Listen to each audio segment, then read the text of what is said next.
Escape to Narnia.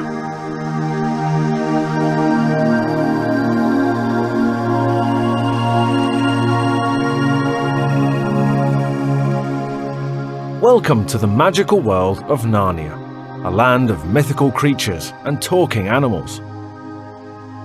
Narnia is the setting of the best-selling series of fantasy books by C.S. Lewis.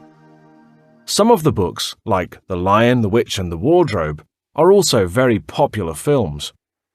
Many unusual creatures live in the land of Narnia. Let's meet some of them. Aslan, the Great Lion, is the creator and king of Narnia. He has magical powers and uses them for good. He is very wise and kind, but can also be quite dangerous. One of Aslan's loyal followers is Reepicheep, the talking mouse.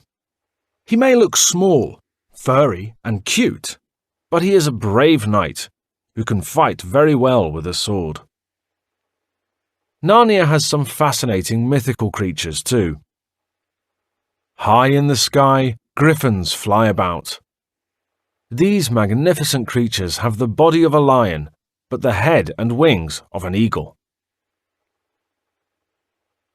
Griffins are soldiers in Aslan's army, along with centaurs. Centaurs are also strange creatures that are half man and half horse. They run quickly and are usually generals in Aslan's army because they are very clever. Not all creatures in Narnia are good, though. Minotaurs are enemies of Aslan. They are quite frightening creatures, with the body of a human, but the head of a bull. Minotaurs are stronger than the other animals in Narnia. Another terrifying enemy of Aslan is the talking wolf, Maugrim. As the leader of the wolves in Narnia, Maugrim can be extremely dangerous. Full of fascinating creatures, Narnia can be quite an adventurous place. Why not pick up one of C.S. Lewis's books and see for yourself?